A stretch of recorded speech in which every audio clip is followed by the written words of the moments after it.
are watching for is a warm front.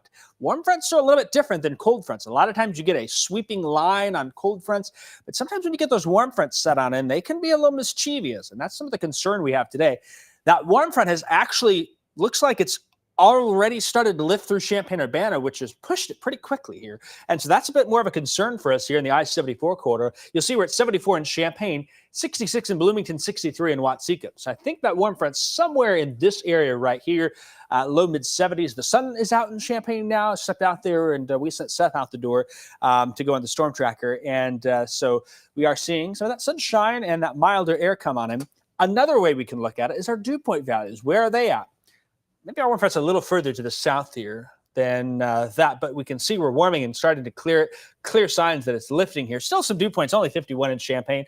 It'll take maybe an hour or two before that gets set, but we're going to see these low 60s fill on into the region here. So some obvious signs that our warm front, as expected, lifting to the north here, gaining that clearing and that warmer air. That south wind going to help also to bring in that warm, unstable air into the region. And wind gusts there, you can see that south wind and south and east wind still in place here. So we'll be watching that, see what happens ahead of our storms coming out of the west of us here for the next little bit. Let's take a look at radar right now and show you where those storms are. Already, we've got a couple of storms out to the west of us that are moving pretty quick in our direction here. We jump down here.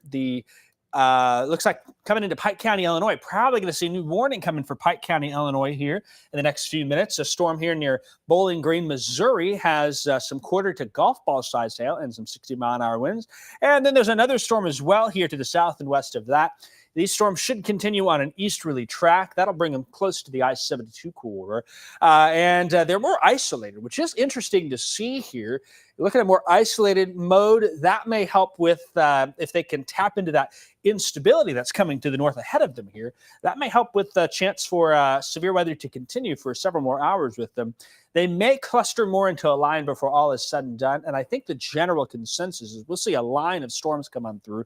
It's not going to be a worst case scenario day today, but certainly it's April. Anytime we get the chance for storms in April, we keep an eye out. And today the risk is there for some of those strong storms in the region.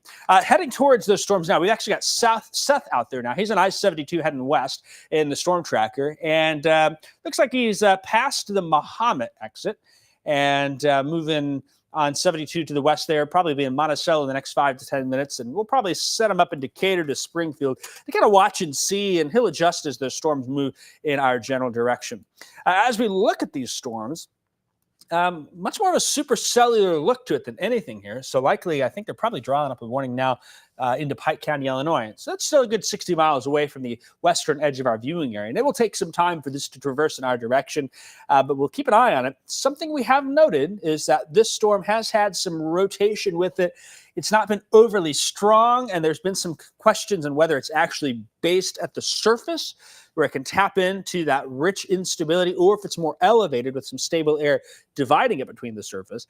So we'll see how that plays out here, but that rotation there, a sign that at least we've got a rotating updraft with some hail potential. And the one behind it as well, kind of showing that same general idea. And so we'll keep an eye on that here. I will say the hail, probably a good bet that these storms are going to have some hail with it. We've been thinking there could be some golf ball size hail with any storms that sneak into our area. It's going to take a minute for the data to load on this. There we go. And why don't I put on the hail swath just to see if we can't get that to show us any sort of trend or track with the hail. So there you go. You can see some of these pinks showing up. When you see some pink and purple like that, that tends to be more in the quarter to golf ball size range. Maybe come down a little bit, but it does show that general eastward track. And so that's something that we will watch. Things can change. It may lift a little more one way or the other, but gives us kind of an idea of where storms are heading here as we move on through. Before I talk about the risks, I do want to bring you a couple of points of information, and then we'll talk about what we expect for the risk and bring you future track. First off, I like to say be prepared, not scared. Sometimes folks have anxiety about weather, and I get that here. Sometimes storms can be scary, and some folks probably are thinking after some of the storms we've had, like, as long as you got at least 2 ways to get weather information, you'll be okay. You have information, you know what to do, and you're able to connect with that, whether that's watching us on TV, on our live stream like we are now, just keeping an eye on things. Of course, your mobile device. One thing about sirens, there's a siren mentality where people expect to hear those, and they're not really as reliable as you think they would. First off, every area has a different policy. And second off, if it's raining hard and they go off or you're sleeping, that might not work. So that's why we always encourage a NOAA weather radio. The other thing, our new service, and if you haven't heard of this yet, this is called Weather Call. And I'm going to throw a comment in the chat here about that, just to give you an idea of what this is. If Weather Call is a way for us to directly call you when there is a tornado warning, a severe thunderstorm warning, or a flash flood warning issued for your area. It's only $12 a year. That's it, $1 a month. For some people, that $1 a month is great to relieve from anxiety. And what you'll see here is, if you're in the warning, you get a phone call. Kevin Lighty is going to call you and tell you, hey, there's a storm coming your way. If that warning is upgraded to a confirmed tornado warning, you get another phone call. This is especially great for folks who maybe rely on landlines. They have a fixed location. Maybe they're not as great with technology on cell phones. So this is really great for that. And the other thing is that if you're sleeping at night, I don't know about you, sometimes I get really tired. And when I do sleep, once in a blue moon, I sleep hard. Like, I cannot wake up. It takes a loud noise to wake me up here. This is a way that you can rest through the night and say, hey, I know storms are coming, but Weather Call will keep me guarded if there's a severe weather threat. So you can click on this link here in the bottom or check the comments there for that link, as it's a great way to stay connected. $12 a year. We try to keep that cost as low as we can. It's just some infrastructure with the phone calls and whatnot. So really consider that service. And maybe you say, hey, I already got the app. I already got the wireless emergency alerts. This may not be for you, but I know my grandparents, if they were still around, would have loved to have a service like this. I put in their home location, they get a phone call. And that's a great way just to inform folks of that. So that could very much be an option for you or someone you know and or love. So a family member. There also are ways for you to take this with you on the go. So maybe you're in the RV lifestyle. You like to camp. You're doing that. You can actually log on to your account and reset your location for 3 days. While you're there, for those 3 days, it will be your new location that you set to send you alerts in that. You get 2 phone numbers and 2 emails accounts for a phone number and an email. I think it's 2 each for that. So you can have maybe, I send my wife up for that. So that's an option. Again, it's just $12 a year. Just a way we've been able to offer a new service for that. So I'm going to leave that QR code there, and it'll show up in the top. Looks like it's right here. There it is. So I'll leave it right there for you to kind of monitor. And that way, if you want to answer that or look into that, that might be an option for you. Okay, let's talk about the storms, where they are, what they're doing, and what's going on here. And I think they're going to have, they got the new warning out that's going to be extended into Illinois here. You can see now Pike County with that warning that includes not quite to our area, getting close. There's Scott County, Winchester, Morgan County is right there. Let's see if they're issuing this for quarter size. Okay, they're going ping pong ball size hail and 60-mile-per-hour winds of that. That's a pretty realistic question. Probably a few hours. Springfield points to the south, probably an hour and a half away from you from this storm, and it'll continue in that direction. We may see some sort of upward trend towards a linear segment that comes along here and moves on through. And depending on how far north our warm front can get, our instability, that line may continue to build more to the north. So somewhere along this leading edge, for right now, I-72 in south, but I won't rule out north of I-72 as we continue through the afternoon and evening hours for that to be the case where we have the risk for severe weather. As far as the Storm Prediction Center, there's a new update coming out. Actually, it looks like it just came out. Let me double check that before I say something wrong. They have an update. It usually comes out about 3:30 now, and it looks like that this is their most recent update. So they're going to keep that enhanced risk. That includes Taylorville, Shelbyville, Mattoon, Charleston, Effingham. This is primarily for wind, but you can see the slight risk pretty much goes all the way further to the north. And while Bloomington and Watseka are right there on the edge, really the true dividing line is going to be how far north that warm front gets. There's a chance that warm front could stall further here. Chance it keeps going to the north. That's what we have to watch. But if you're in that higher risk area, that's going to be a better chance for you to have severe weather because we feel more confident that that warm front lifts through. And then there's still some question marks in the I-72 corridor and points to the north. But we do have a slight risk, a standard slight risk for severe weather for us. A lot of folks ask, hey, what's my tornado risk? What are we looking at here? Well, here's the latest numbers. We're at a 1 in blue, a 3 in green, and we'll be at a 5 down here along I-70, where maybe the greatest chance for one of those storms that's more supercellular looking to continue on through is. And you look at 1, 3, and 5. Okay, 3 and 5, we're kind of in that range at this point. That's a fairly standard range here. We see a lot of 3, 4s, and 5s for our severe weather risk. It's relative to our overall risk. The highest risk we can have is a 10 based on that scale. When we get to 6, 7, our eyebrows start to raise. When we're at 8, 9, it's an mm-mm. Yeah, and then beyond that, you kind of imagine what 10 would be. So we're at a 3 for most of us, 5 for some of us. That means the threat is low, but it doesn't mean no. So that's something to think about with that here. As far as the wind risk, though, goes, you can see that we've got an area highlighted with this red color here from the lowest to highest. So the greatest potential for that straight line wind is going to be south of 72, but we can't rule it out a little further to the north there.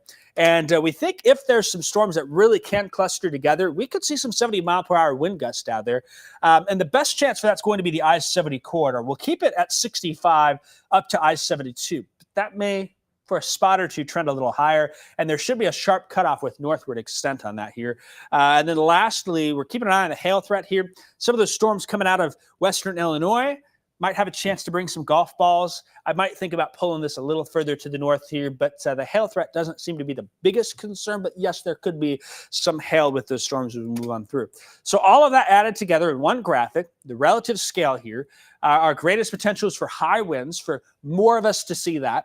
Some of us still could see some large hail up to golf ball size on any stronger storm. And then the tornado threat, while still there, is the lower of the 3. But we'll keep an eye out with warm fronts. Warm fronts can sometimes produce their own wind shear. They can almost be enhanced zone for a tornado potential. And so where that warm front is, there may be a locally higher zone. Again, it looked like down by I-70, but I kind of think I-72 corridor still has the chance for that. And even if it's a line of storms coming across that warm front, that may still help with some shear to give us some rotating updrafts within that. So we're going to watch it, keep an eye on it. Again, this is spring. We shouldn't be surprised by this. So that's kind of how things are. Okay, let me look at future track, kind of get an idea here. Timing seems to be a little off on this. This is 5 o'clock. It's 3:30. So the storms are 4:30. We're about an hour ahead at this point. So why don't I just try and adjust that real quick here? I think I can sometimes manually do that. So if we're an hour ahead, that should maybe look more like this. See if I get that magic trick to work. Whoop. Ta-da. All gone. Here we go. The general timing here. So we're about, that didn't work. Why did that not work? I think I put it the wrong way. Let me adjust that. 60 minutes. Probably what I did is the wrong direction. So how we go. Okay, perfect. So about 3:30. That looks more like about what we have here, doesn't it? A couple of storms coming in Pike County and further down. Not much concern with this up here north of the warm front, but we will have to watch that. You can see here by about 4:30 now, we're entering Jacksonville, and it looks a little more linear, but there are these individual cells within that. So that's doing pretty good overall. Looks like by about 5:15 now, rolling into the western side of Sangamon County. And then we get to 6 o'clock now. Notice how that line is starting to build more to the north.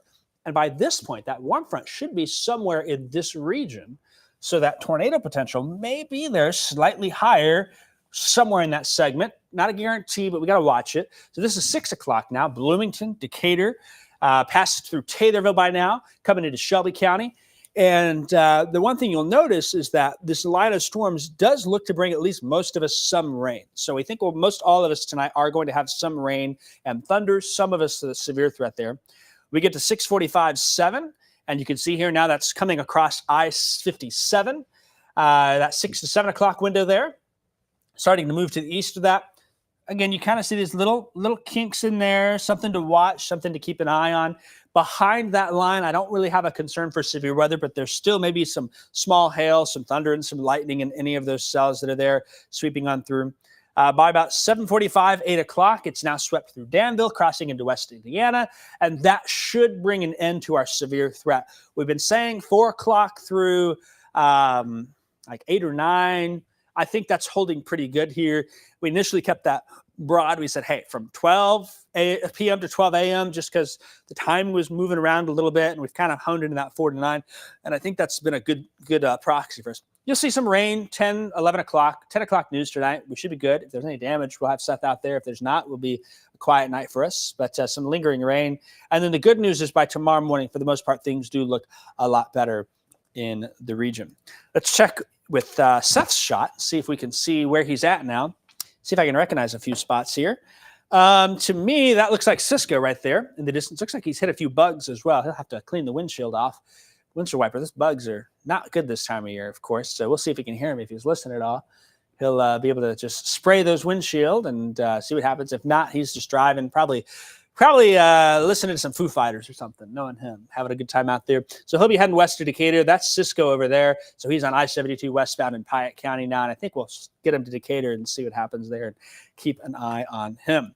In the meantime, I'll do one last check here, and then I'm going to check questions as well. Sometimes we get that. Do know that we have a newscast at 4, at 5, at 6, and that's probably the prime time that we'll have the chance for severe weather, so we'll see what happens. So that's kind of what we're dealing with. So if you've got a question, throw that in there. Maybe you come in late, you can go back and watch it as well. But I wanted to make sure that we take a look at that. That storm coming in, it's moving pretty quick. In fact, I have not seen. Let me query real quick. I want to see the storm speed. The storm speed appears to be moving east at 35 miles an hour, and they're warning that for golf ball-sized hail and 60-mile-per-hour winds in parts of Pike County and Calhoun County, Illinois. So that's something that we'll watch. That's going to be the storm that keeps an eye on the next one down the line, too. And I kind of like how this one's out by itself. So if there was a tornado potential, this storm certainly has the best chance to do it, maybe. But we'll see how much time we have before things start to line out is what we're dealing with. Okay. With that, I'm going to go back to the beginning. Just make sure there's any questions. Christina is saying she's got a ball game in Catlin this evening. At some point, I think you're going to get rain and storms. Depending on when that ball game is, though, may determine when you do or when you're not. And the nice thing about being in Vermilion County is you get to watch everyone have the storms before you and kind of watch them come through the area. But I certainly, after 7 p.m., would be keeping a very close eye to the sky in Vermilion County. Amy down in Altamont, she's a great follower down there, sends me lots of great pictures. She's saying she can feel a bit of humidity. Yeah, when that warm front gets there, you'll kind of be like, there's a touch difference to the air. And so that warm front is starting to lift on through. So Tom was asking about the RV. This was related to weather call, and that's this QR code right here, or if you go back to the comment, you can find that wci.com/weather/weather call. The great thing about it is weather call, you set a home location, but you can set a temporary location based on where you're heading. You can click find my location and it will find where you are and give you that location and give you warnings with that. So I know my parents like to go out to the state parks and with their RV trailer. I know lots of folks love to hit the roads of the summer. You go somewhere, it's primarily based on home, but you do get the option to set it to a fixed location. And I believe it resets every 3 days.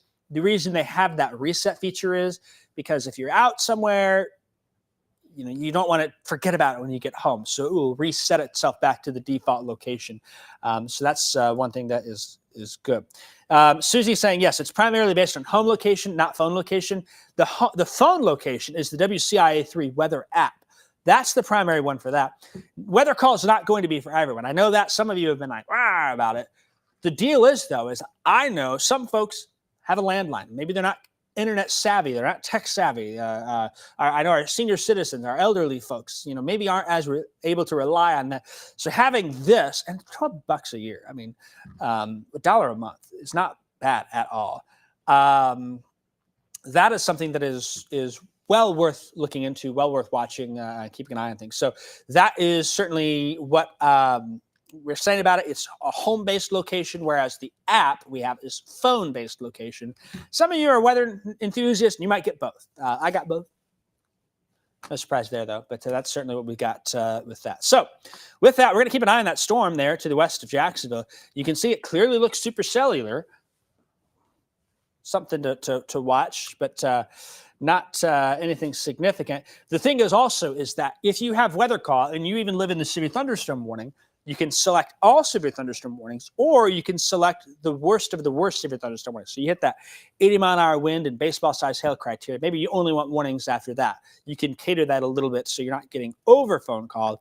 And that's an option because if you think of the derecho we had last summer, the severe thunderstorm warnings weren't technically activating warning sirens and things of that. So it's just another way where you can cater for what you want with that.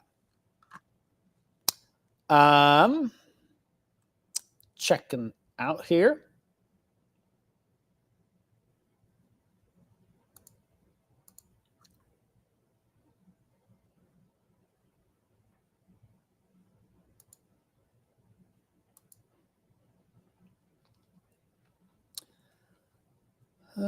Just looking at the other chats, comments, questions. Urbana, I'm probably thinking 6 to 8 p.m. is our best chance. And this is about almost 4 o'clock. It's at the Mississippi River, so that gives it a few hours to come our way.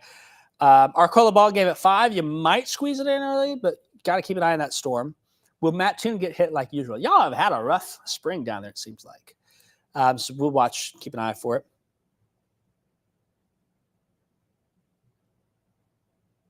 It's fun. There's some folks got this policy I've decided to do. It's going to block first and ask questions later for some of you trolls out there.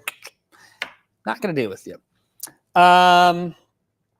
Haley's asking about the timing again. So, yeah, we're going to do one more thing, look at the timing, and then I'm going to wrap up so I get ready for the newscast at 4 here. Again, the storms are out to the west, coming our way, and I don't think that the future track has been doing all that bad here.